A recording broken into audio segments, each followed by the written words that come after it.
Hello friends, here is another very interesting book. This is in the How It Works series of Ladybird Books, produced a long time ago by Wills and Hepworth. If we look here at the front page, we'll see that this was first published in 1970. How It Works, the Camera.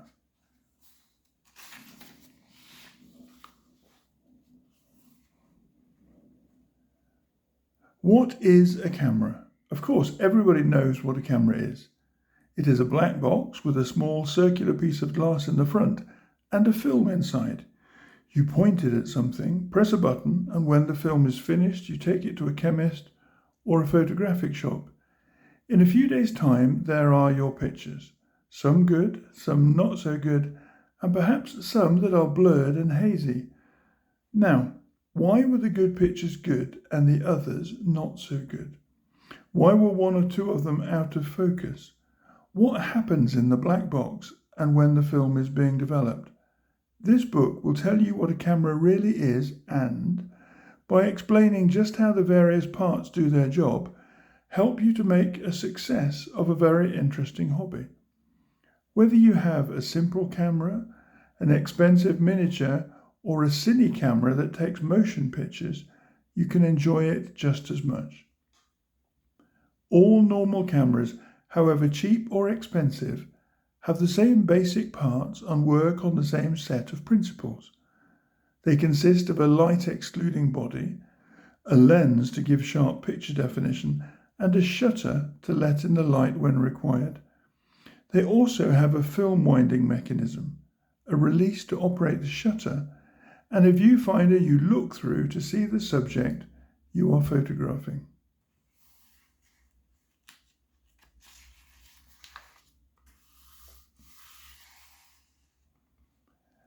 The pinhole camera.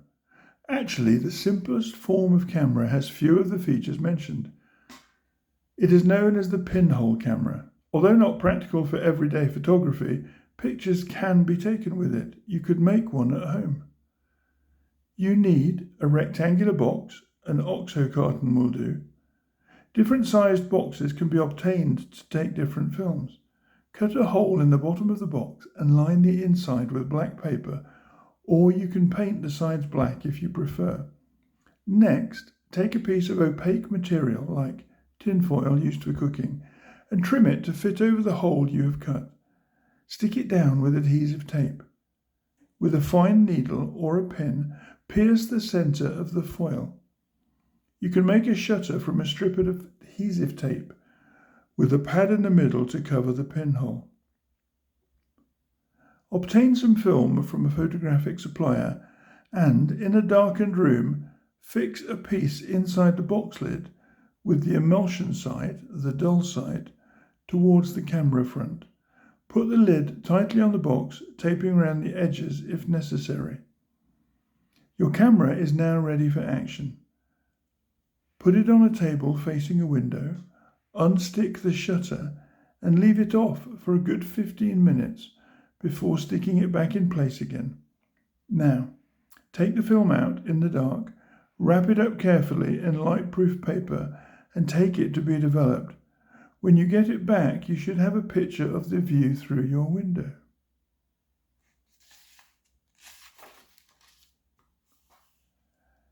How was the picture made?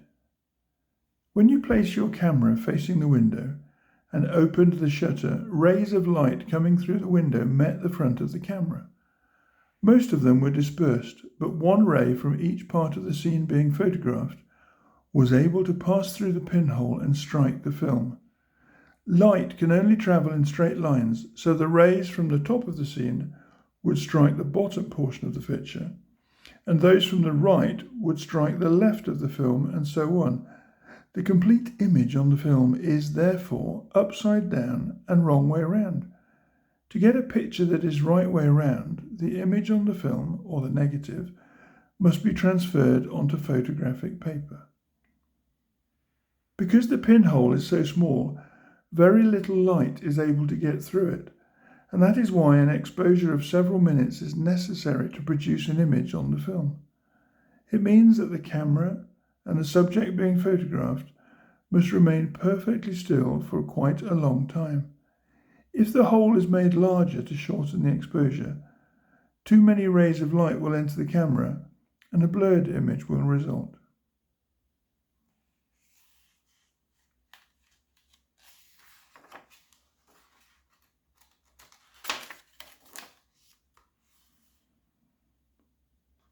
Light. It is already obvious that light is all important in photography, and to help us understand the workings of a camera, we must know more about light. Light waves travel in straight lines and can be reflected. A submarine's periscope reflects the light from an object on the surface of the water into the eye of an observer in the vessel below. Light can also be bent or refracted by passing it through a prism. This is the basis of lens design, as we shall see in the next chapter. Just as it can be reflected, so light can be absorbed, and our ability to see objects depends on the amounts of light they reflect or absorb. Light objects reflect more light than they absorb and are therefore easier to see than dark objects. This is particularly true at night when there is not much light about. We see colour because white light is in fact made up of many different colours of light. And when this white light falls on a coloured object, some of its component colours are absorbed by the object, and the rest are reflected into our eyes, thus giving us a sensation of colour. Light is also capable of being filtered, so that certain of its component colours are absorbed, while others are allowed to continue on unhindered, once more giving us a sensation of colour.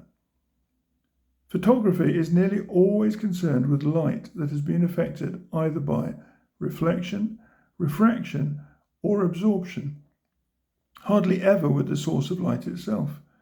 Few people try to photograph the sun or an electric light bulb.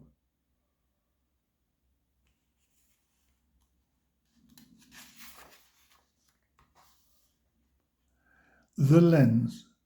A pinhole camera is not practical because a long exposure is necessary to allow sufficient light to pass through the tiny hole at the front. A larger hole admits more light but produces a blurred image. How then can we get enough light for a short exposure and control it to give us a sharp image on the film? The answer is by using a lens. Light travels through the air at 126,000 miles every second.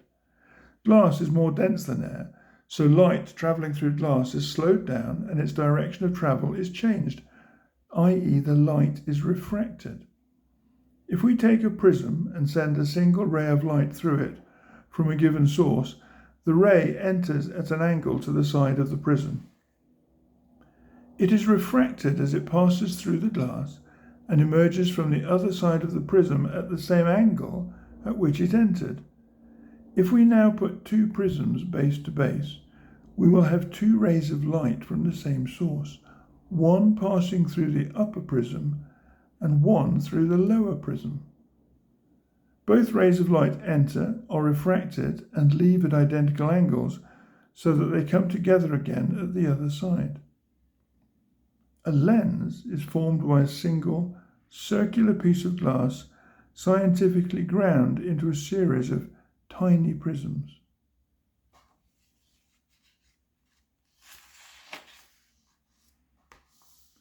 Light and lenses.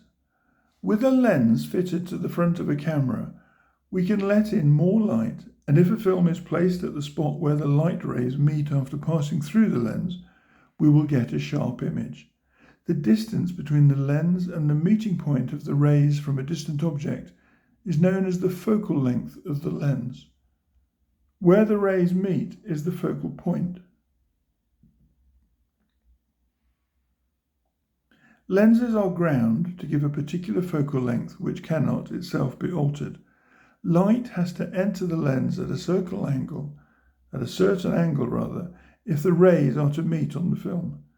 And this angle is determined by the distance of the lens from the scene or subject being photographed. Rays of light are sent out from every point of the subject, and after passing through the lens, They converge on the film in the form of a cone.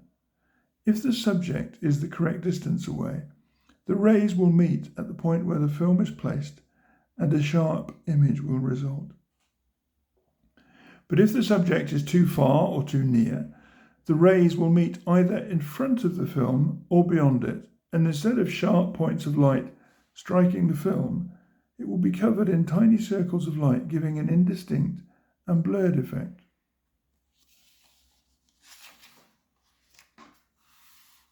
I'm just going to get myself a glass of water before I carry on reading.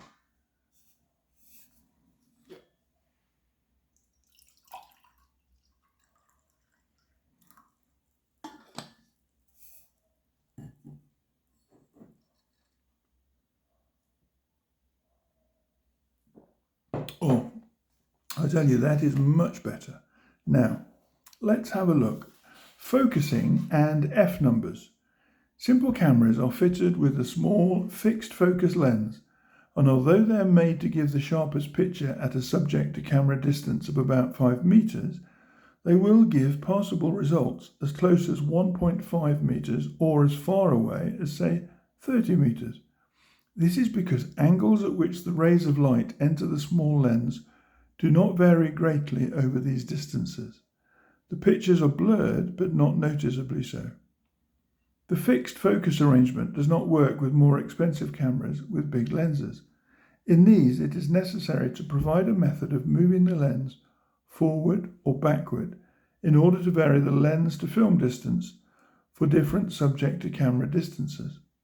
This is normally done by revolving the lens mounting on a built-in screw-type thread. Besides having a certain focal length, a lens is also given an F number. This indicates the size of the lens aperture in relation to its focal length. So, for example, an F number is the focal length divided by the diameter of aperture. The smaller the F number, the bigger the aperture, i.e. f 2.8 is bigger than f 5.6.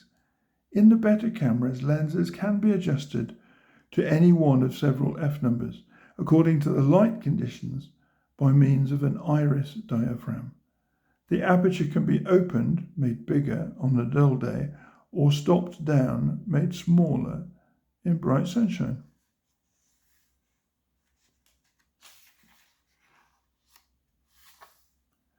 Shutters and exposures. Lenses, because of their intricacy and the accuracy involved in their manufacture, are the most expensive single part of any camera. Simple cameras have small, uncomplicated lenses, so they are cheaper to buy. At the other end of the scale, there are cameras costing hundreds of pounds, fitted with big, complex lens systems, comprising several different types of lenses working in conjunction with one another. You pay your money and you take your choice. The next most expensive item in a camera is the shutter. This is a device mounted behind the lens or within a series of lenses for opening and shutting the lens aperture and exposing the film to the light when a photograph is taken. It is operated by a release on the camera body. Here again, you get what you pay for. Simple cameras have simple spring-operated shutters timed to give one speed and an exposure of between 1/25th and 1/50th of a second. Better cameras have diaphragm or sector shutters consisting of 3 or 5 blades made with watch-like precision to open and close together. These shutters can be regulated from the front of the camera to give exposure speeds of 1 second up to 1/300th of a second and faster. Shutter speeds and aperture settings are worked together to obtain a correct exposure for any given light conditions.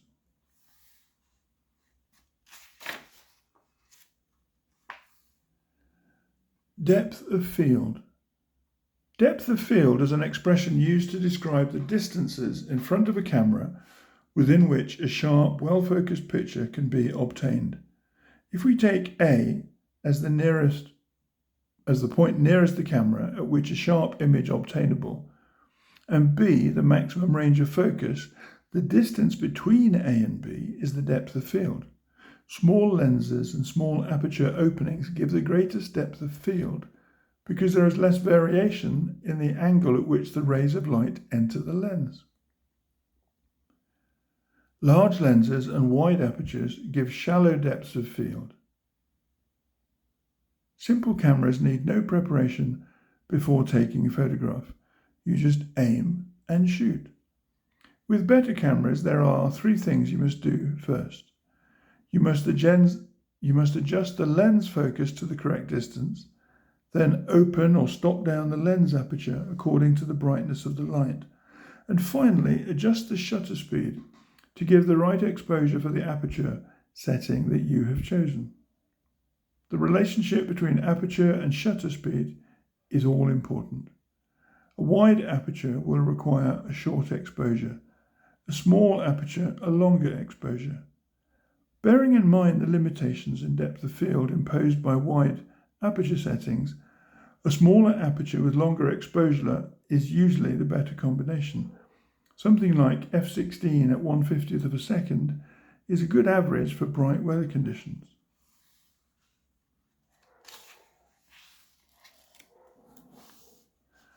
Film. Whether you use a simple camera or a complicated set of photographing equipment, you cannot take a photograph without film. It is agreed that most amateur photographers take their exposed films to a chemist or other photographic supplier for them to be processed. Therefore, this aspect of photography is beyond their control. Nevertheless, to understand fully how a camera works, we should know something about the material it uses and how that material is treated to give us the object of all our efforts, a picture on paper that we can see.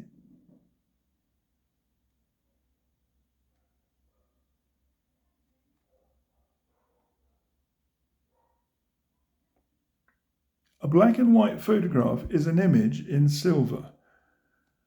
The film consists of a transparent supporting material coated with a mixture of tiny silver salt crystals and gelatine, which together form the light-sensitive emulsion. The silver salts make up the operating substance, while the gelatine provides a means of holding the crystals together. To the emulsion are added a means of holding large numbers of dyes which make the film respond to different colours, thus giving the various tone values in the final photograph. Silver salts turn black when exposed to the light and then develop. The negative image on the film will, therefore, be reversed in its light and dark areas as well as in position. Bright portions of the subject which reflect more light will appear dark on the film. Dark objects will appear lighter.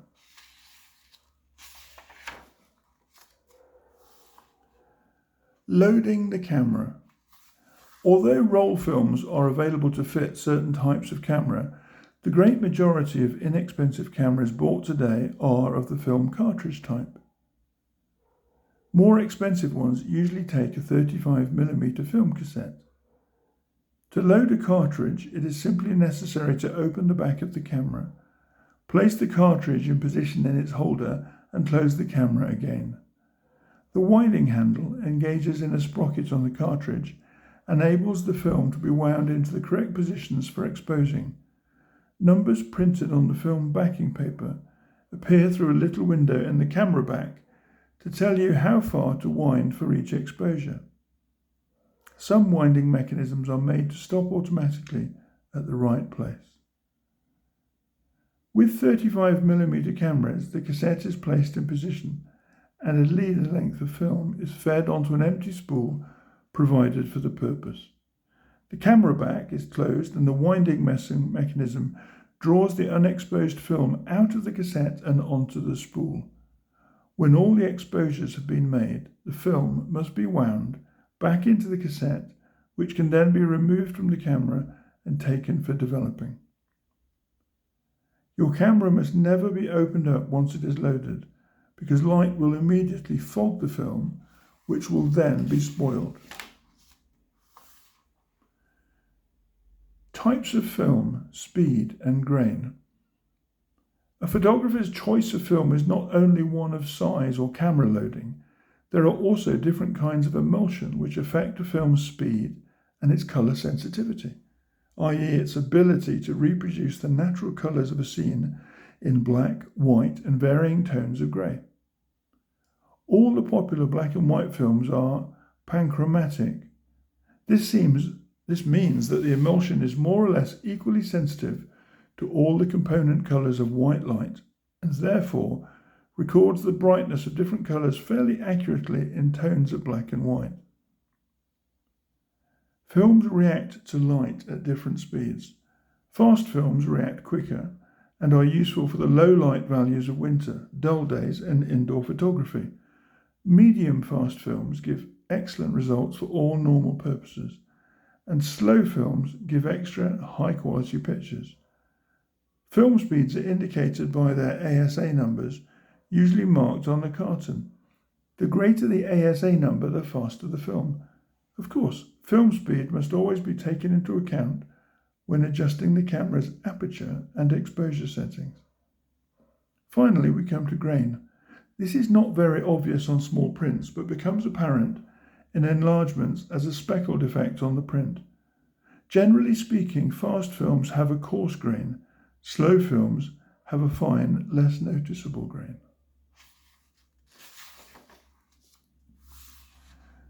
Developing the latent image. We have already gained a good general idea of what photography is all about. We have chosen our film and exposed it. Light rays have passed through the lens and affected the film, which now has an invisible image in the emulsion. It is invisible because, even if we could look inside the camera, we should see nothing on the film.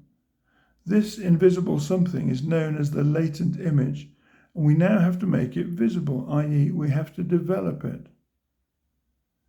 The chemical solution used to develop the film consists of a rather complicated formula, and at this stage of our experience, it is not necessary to go into its makeup. All we need to know is that when the film is placed in the developer, the chemicals act upon those portions of the emulsion which have been affected by the light. After a certain time, the film is removed, rinsed in clean water, and then placed in another solution known as the fixer. This gets rid of the unwanted silver crystals which have not been affected by the light, leaving only the silver image on the film. Washing and hanging up to dry complete the process. Compared with the subjects that were photographed, the negative images are reversed. The white portions of the subjects are now black, and the original black portions are completely transparent. Photographic printing. With the complete film developed, we have a strip of rather uninteresting looking negatives which have to be held up to the light for the images to be distinguished. Because they are all the wrong way round, they must be rephotographed onto paper to obtain positive prints which accurately represent in black and white the coloured subjects that were originally photographed. The process is known as photographic printing. Photographic papers are made in a similar way to films, but the silver emulsion is less sensitive to light. The printing process involves passing light through the negative, so that a corresponding image is formed in the emulsion of the paper. This can be done by direct contact of the emulsion side of the negative with the emulsion of the paper. In this method, a contact print, exactly the same size as the negatives, is produced. Another method often used is to produce an image of the negative onto the photographic paper through an enlarger to produce an enlargement. We now have a latent image on the paper, which has to be developed, rinsed, fixed, washed and dried in the same way as the negative. All developing and printing is done in a dark room. Lighting, if any, is by dull-coloured safe light lamps, which will not affect the emulsions of film or paper. Cameras and cameras. Yes, there are cameras and cameras. Cameras costing £3 to £4 and those costing between £300 and £400.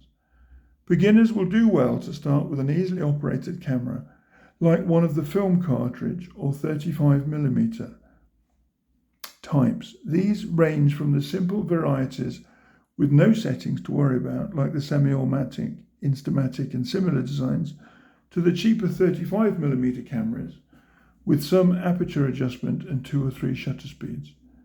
There is a wide selection from which to choose in the lower price groups, and moving up the scale into the region of £25. Next, we have a range of medium to expensively priced automatic, miniature, sub-miniature and reflex models. Here again there is great variation, but they would normally include aperture settings of about 2.8 to f16 or 22 and shutter speeds between 1 second up to 100th, 150th or 1/300,000th. They will also have a lens focusing system. These cameras are suitable for the majority of experienced photographers, and they can be used under nearly all conditions. Cameras for experts, both amateur and professional, have a very wide range of aperture and exposure settings, and probably a choice of lenses which are interchangeable to give normal, wide-angle or telephoto facilities. A rangefinder or visual focusing arrangement may also be built in.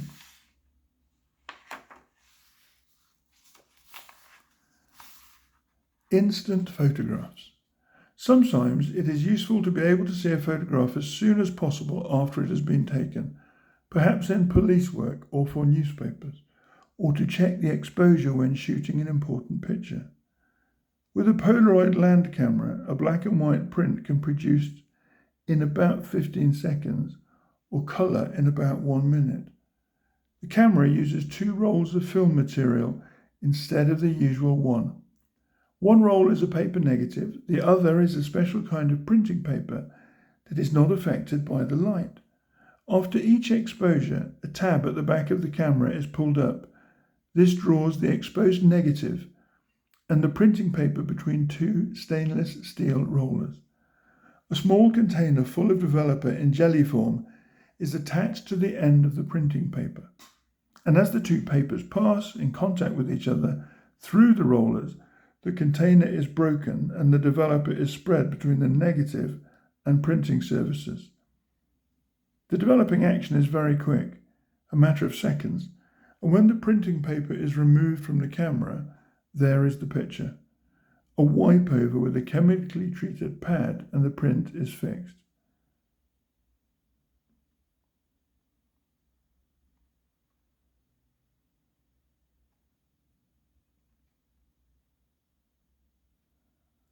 Polaroid prints do not always give as good definition as can be obtained from more orthodox cameras, and the negative can normally only be used for the one print. Still, one cannot have everything. Colour photography. So far, we have considered only the representation of coloured subjects by black and white photography.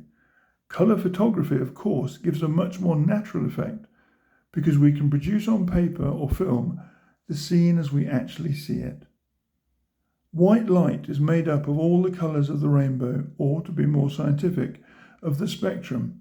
In colour photography, all these colours can be reproduced by what are known as the 3 primary colours of light, i.e. red, green and blue.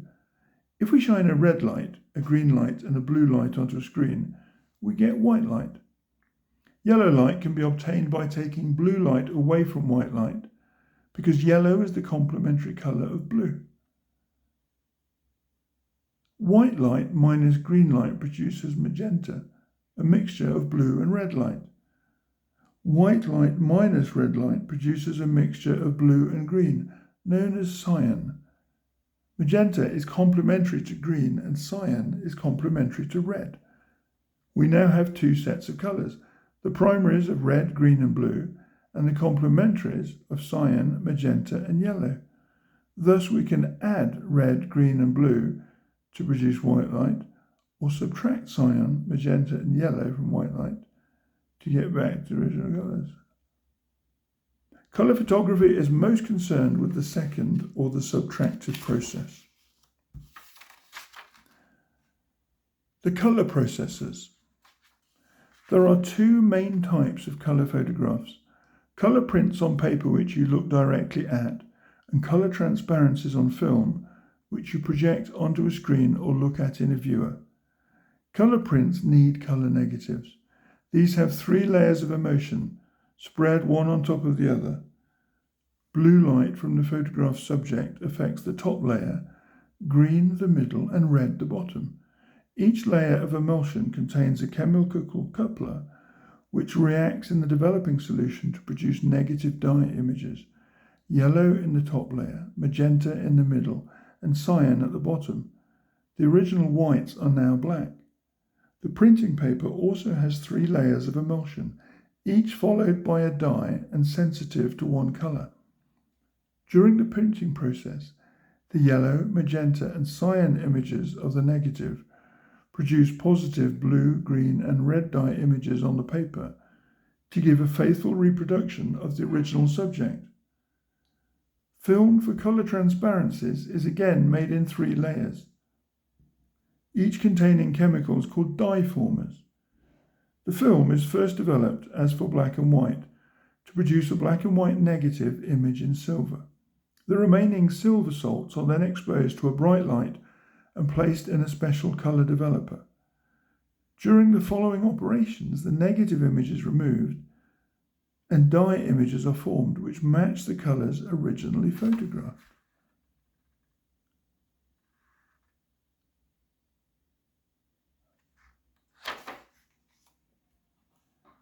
Filters. Most of us have taken photographs of a landscape or seaside scene, and while the result has been reasonable from a snapshot point of view, we have somehow failed to get the lovely cloud effects we saw with our eyes. This is where light filters come in. Without going too deeply into their technicalities, it is useful to know something about them. A filter consists of a piece of coloured glass or gelatine which is fitted in front of the camera lens. All the light entering the lens must, therefore, first pass through the filter. The filter will absorb or take in some colours and will transmit others. That is, it will allow them to pass through. Colours absorbed by the filter will appear darker on a black and white photograph. Those transmitted will be brightened. A yellow filter absorbs its complementary colour of blue and transmits green and red. So to get a good cloud effect, use a yellow filter which will darken the blue sky. The filters used in black and white photography should not normally be used with colour film unless an unusual effect is required. Because the amount of any component colour or colours of white light can vary, for example, according to the time of day or whether indoors or outdoors, this is known as the variation of colour temperature, it is sometimes necessary to use colour correction or CC filters.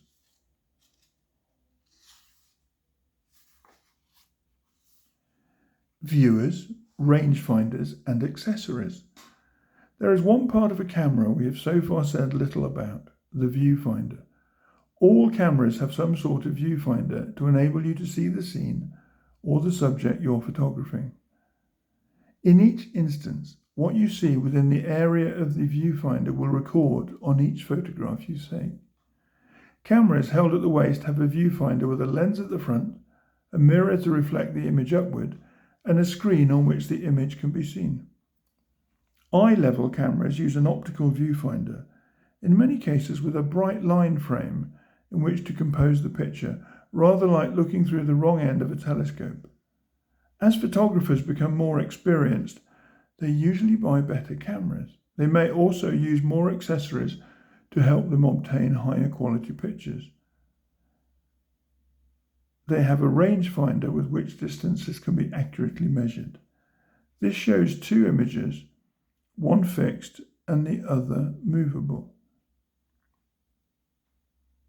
By means of a focusing mechanism, the movable image can be made to coincide with the fixed one.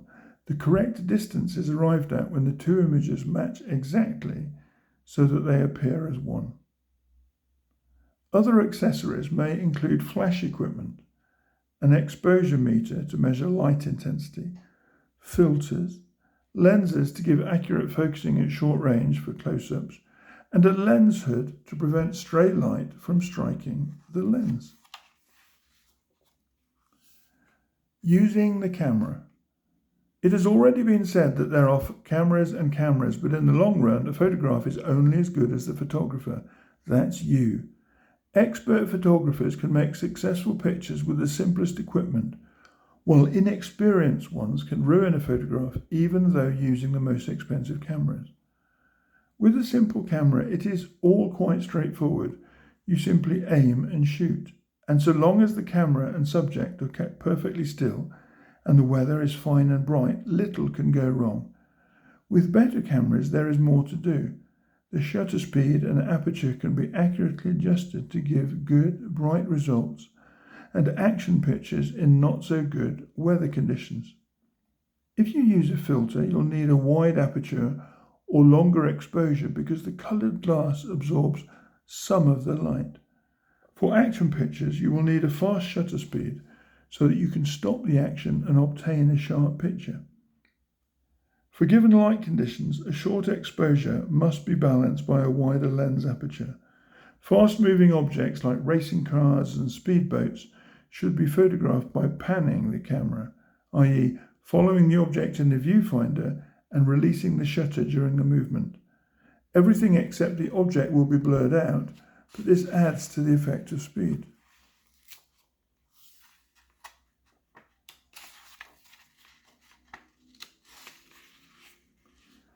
The cine camera. The chief difference between still cameras and cine cameras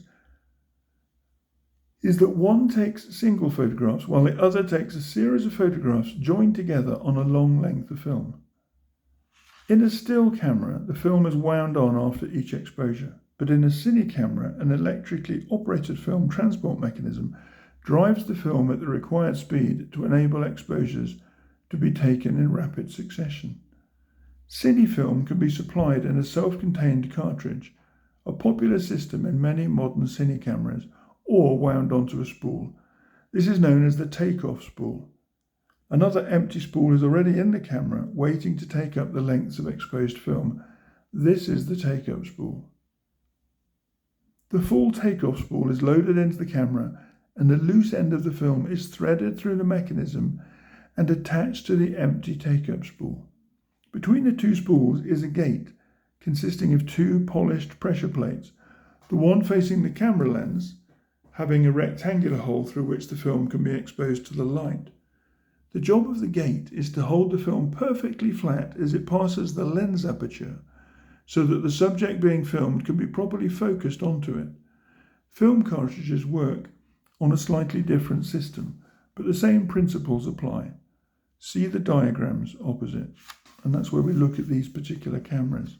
Standard 8 cameras still use the pool system. I'm just going to take another glass of water.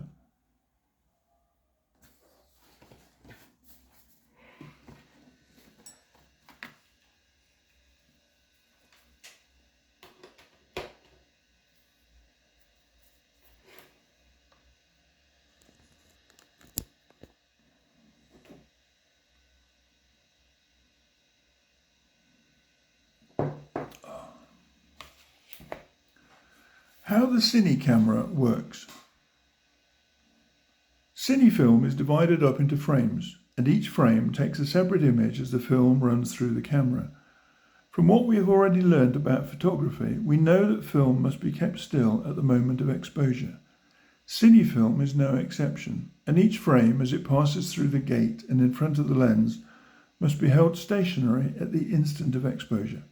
This is done by a pull-down mechanism consisting of a small hook or claw which engages in a series of holes at the side of the film. While the camera is in operation, this hook pulls the film along in a jerking motion, allowing each frame an instant for exposure before pulling it down to make way for the next. This happens at the rate of 18 or 24 frames per second, depending on the type of camera. A revolving shutter operates in conjunction with the film transport system. It exposes each frame to the light while it is stationary in front of the lens, and obscures the lens while the film is moving during the next pulling down operation. The electric motor which works the pull down mechanism also drives the take-up spool or the film cartridge. The two are geared to run at the same speed, enabling the film to pass smoothly through the camera.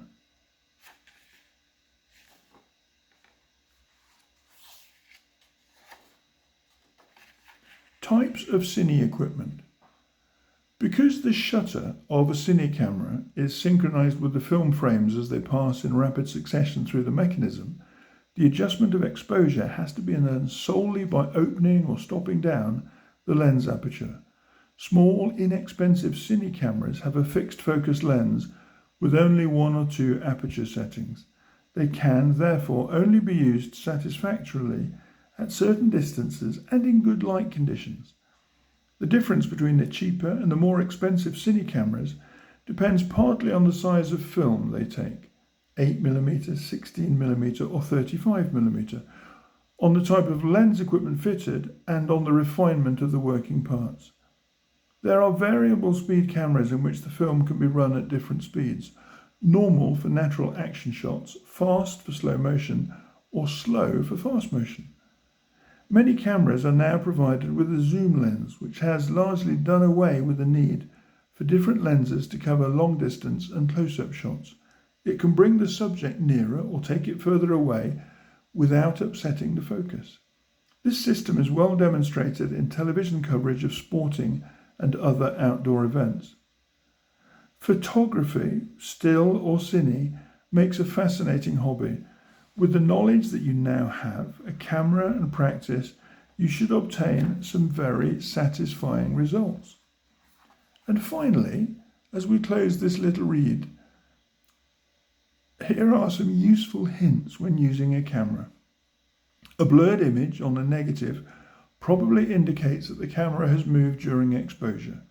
To avoid this, it's helpful to put the strap over your head and also wrap it around one or both hands, pulling the strap tight against the back of the neck.